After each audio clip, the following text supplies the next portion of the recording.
Yo, what is going on, boys? It's the Abstract, and we're back again with the very much highly anticipated National Championship Week on our Texas Longhorns Offensive Coordinator Dynasty. I just want to say first and foremost, I appreciate the love that I've been getting on the series. We are a smaller, newer channel, so I do appreciate it. I see everything. It means a lot to me. I just want to say that. Wasn't feeling too well these last couple of weeks. That's why, things haven't been uploaded. But we're back at it, so we don't have to spend too much time dwelling on that. I just wanted to say thank you. But back into the thick of things, we're having a rematch of the Red River Showdown.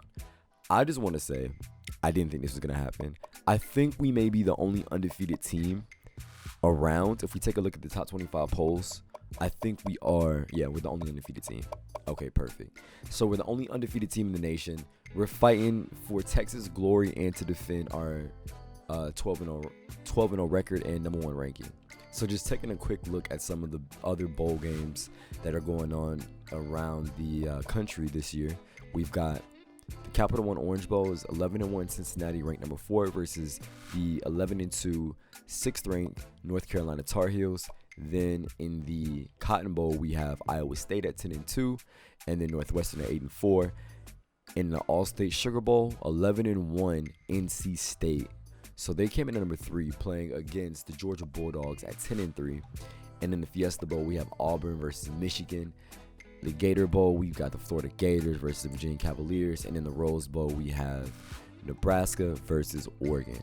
Nebraska was 12-1 this year. How did they get an 11 ranking at 12-1? Just out of curiosity. They lost to Wyoming.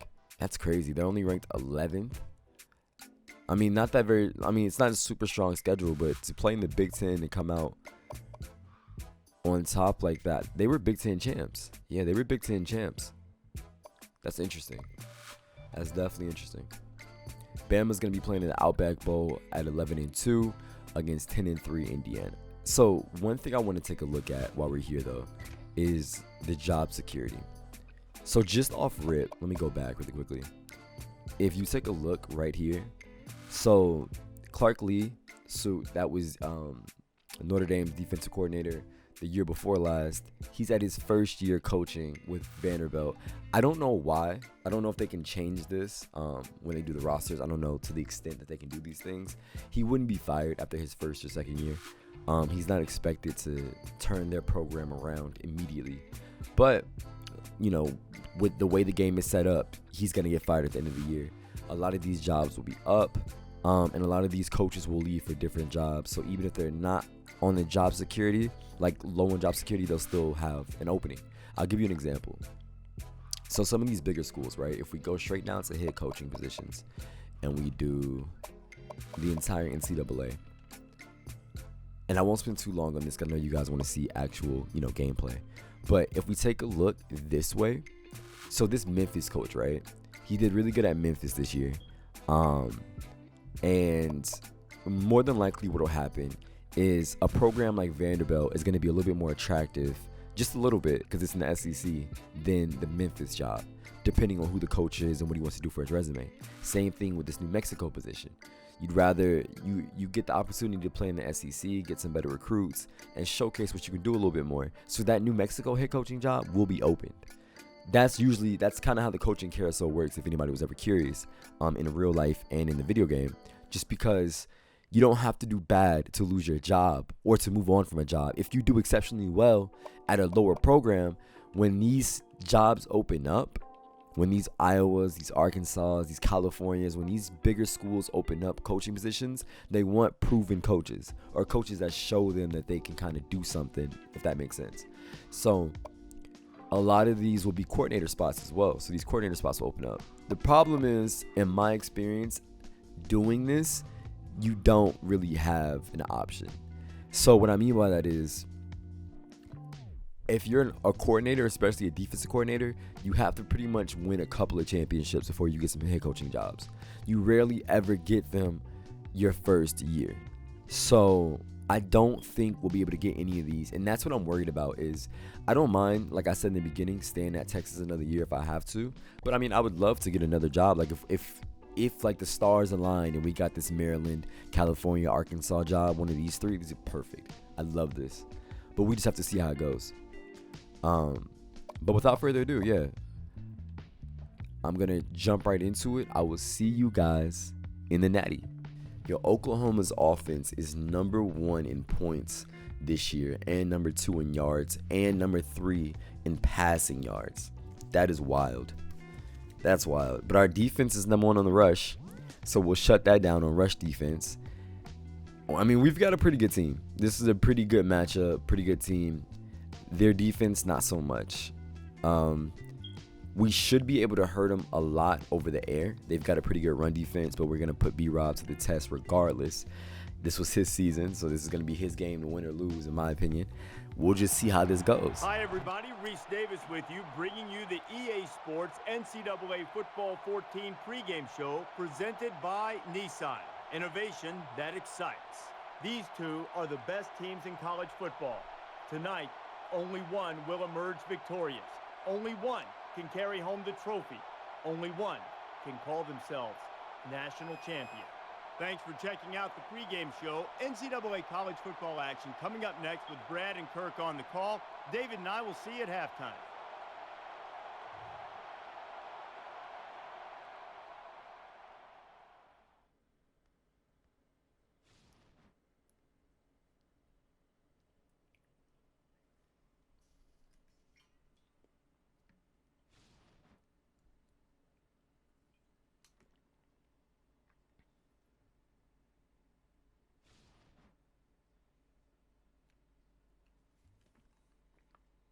Welcome to Pasadena, California for this year's BCS National Championship game.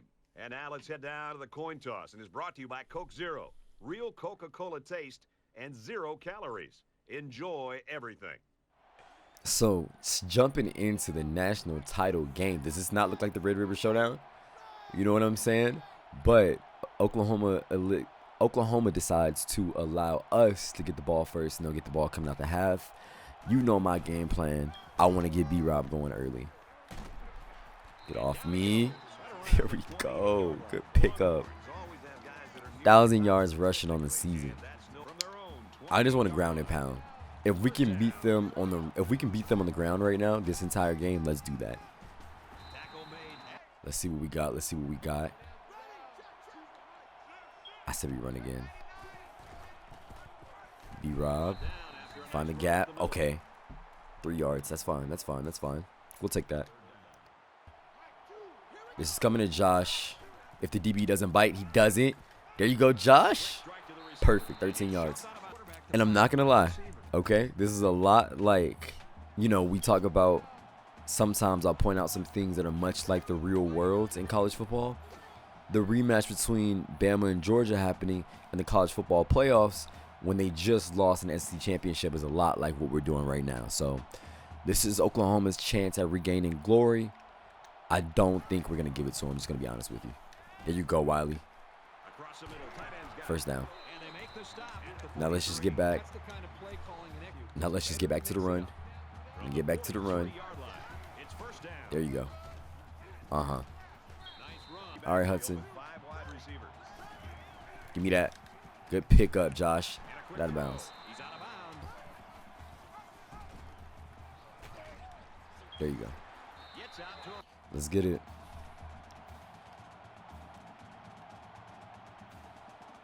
Uh-huh. Okay. Okay. Give me that. Give me that. 4-yard rush. We can do this. Oof. So we only get 3 points out of that drive. We marched all the way down to the red zone and came out with a field goal. Oklahoma responds back with a touchdown of their own. So they definitely drew blood on our defense. All right, what are we dealing with? I see you. There you go, Wiley. Good way to hold on to it. We don't have to abandon anything. No. This is not what we needed.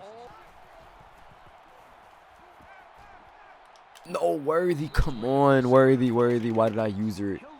I see it.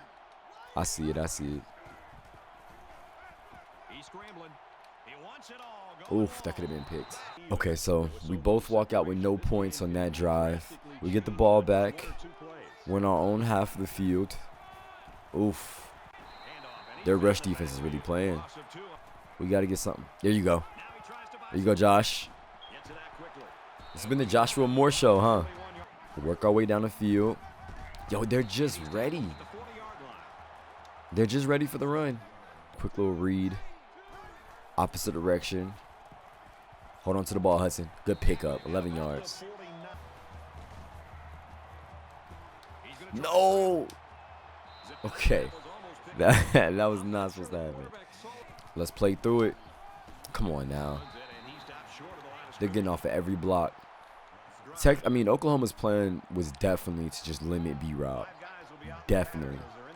They limit B-Rob. They kind of get us off our toes. Troy, that's you. There you go. First down. 1st and 10. Their secondary is definitely the weak link. It's definitely the weak link, but there you go, Josh. B-Rob, come on.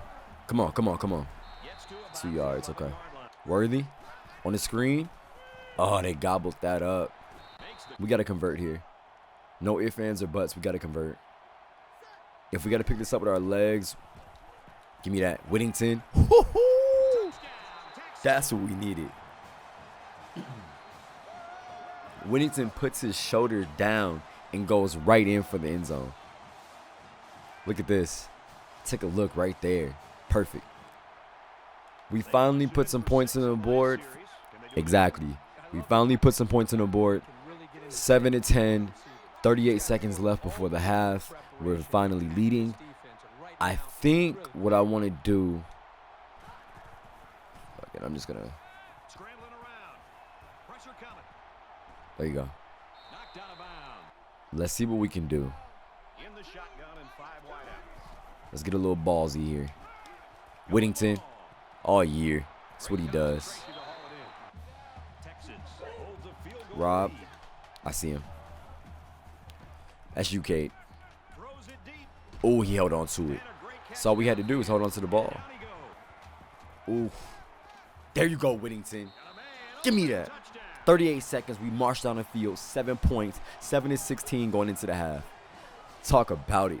Oklahoma gets the ball back first. Let's see what they can do. Okay, boys. So they couldn't come up with anything. It's the start of the 3rd quarter. We can start separating ourselves a little bit right now. Oh, that's a short. No, I need Whittington to go deep. I want to test the DB. I'm going to draw the safety. I'm going to draw both safeties to the left side of the field. I want it to be a one-on-one matchup. If we can hold, the O-line can't hold. Oh. That was a close call. That was almost bad. I'm not able to make anything shake, but we get the ball back on our own, what is this, 3-yard line? Let's just see. Oh, okay. Yup. There you go, B-Rob. Get active. Get active. Gonna start chewing the clock here just because we've got a 10-point lead. We don't want to give them too much time on the clock. Oh, okay, B-Rob. 6 yards. There we go. Let's just tire out that D-line. Ground and pound. There you go. Ground and pound. They're in the backfield very quick. That's one thing I've noticed. They're in our backfield very, very quickly. We just got to limit the turnovers. That's all. So far, we've got no turnovers. Keep it that way. We win the game. Got to get gritty.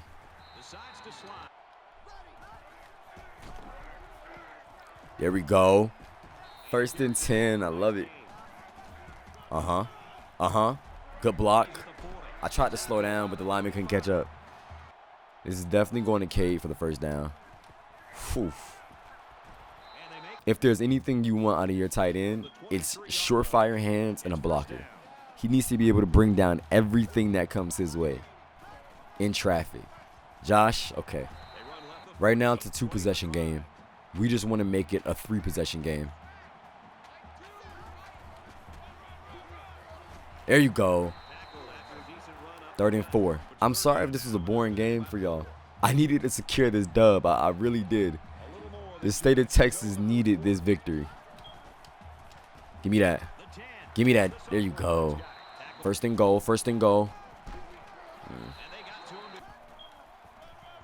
Oh, let's see what we got.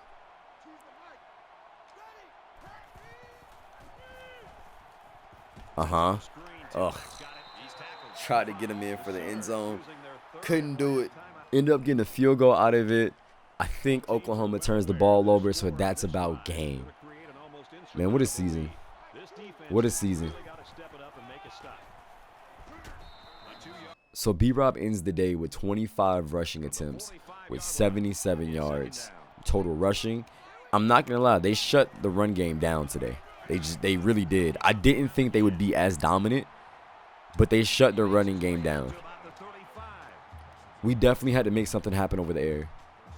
And your new 2021 college football national champions are the Texas Longhorns. Reel that in, baby. As we take a look at the highlights, Kirk, how would you summarize the action in this one? Texas made the journey and finished it off with the national championship.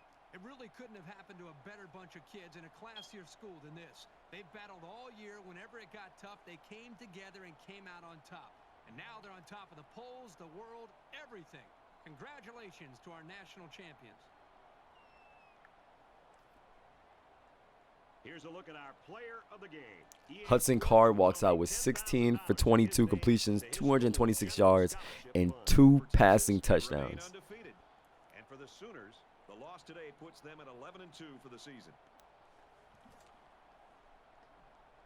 Enjoy it, boys. Enjoy it. Huge shout out to Jordan Whittington. Huge shout out to Cade Brewer. Huge shout out to B-Rob the entire season. Joshua Moore, Xavier Worthy. This wide receiver core. Really the unsung heroes of the season was the wide receiver core and our tight ends. Because anytime we couldn't get it going with B-Rob, Whittington, deep ball threat. Xavier Worthy, deep ball threat. Joshua Moore, just Mr. Reliable. So just taking a look at the stat sheet really quickly. Okay, let's just do that. Let's take a look at the stat sheet. The biggest thing about this game, we had 0 turnovers. There was enough time for Oklahoma to put more points on the board when we weren't scoring because we didn't score too often. We had 2 touchdowns, 2 field goals. And once we got the ball back in the third quarter, I think we were up 7-17. I knew just kill the clock. Just kill the clock, run the ball, get our offense off, keep our defense off the field. Because our defense, I'm not going to lie, I thought was a liability just because of, you know, we don't have the best defense in the world. But I knew with our offense, B-Rob is going to get running eventually. Their defensive line, their linebacker core, they're going to get tired. We're going to keep running the ball. And as long as we don't turn that ball over, we should be fine. And that's exactly what we did. So we didn't turn the ball over. Oklahoma turned it over twice, gave us the ball back, gave us plenty of time and ample opportunities to score. And then we just beat them just with possession, like time of possession, 18 minutes. We had the ball for 18 minutes. They had the ball for 5 minutes of the game. So that just really just tells you right there what the score, why the score was the way it was. In a 24-minute game, we had the ball for 3/4 of it. And I don't think anything else should really be said. I mean, 372 total yards. In the red zone, we had 4 red zone attempts, and we walked out with points each time. Oklahoma just did not do it. Our defense held them to 33% in the red zone. They got 1 touchdown out of it, nothing else. Third down conversions, we were 63%. So on third down, we really buckled down. Neither one of us went for it on fourth down. And then Hudson Card, 16 completions for 22 on 22 attempts, 2 total touchdowns, and 226 passing yards. I mean, what else can we say about that? That's just, you know what I mean? That's just what we do. We've been doing that all year. I have to give credit to their team though, because I can't sit here and say this was just we walked in and we cakewalked it. In the beginning, I definitely thought first and second quarter we need to figure out a way to edge ourselves and to take that lead, because if we don't, I think Oklahoma could run away with it. It just didn't really happen. Once we got the ball going, they did a great thing with stopping B-Rob early. But once I knew we had the lead, I just wanted to continue to ground pound. And I wanted to keep giving B-Rob his opportunity to make something happen. He got us here with a phenomenal supporting core. But B-Rob definitely carried us this season. Hudson Card did what he had to do today. Picked up 27 yards on the ground as well. Look at the receiving. Though. This is definitely Jordan Whittington and Wiley and Cade Brewer. So Joshua Moore And, actually, Whittington and Moore both had 4 receptions. And they both basically had 70 yards, through the air. 2 touchdowns from Whittington, though. Longest pass of the game was 33 yards to Jordan Whittington. He did his thing. Yards after the catch, 12 and 21. Both of these guys, there were no drops. No drops. So everybody did what they had to do. We got the whole really receiving core in the mix. Whittington's a sophomore. Joshua Moore's a junior. Jarrett Wiley's a junior. Cade Brewer's a senior. Xavier Worthy's a freshman. Troy Amire is a freshman. And B-Rob is a sophomore. How do we not run this back, to be honest with you?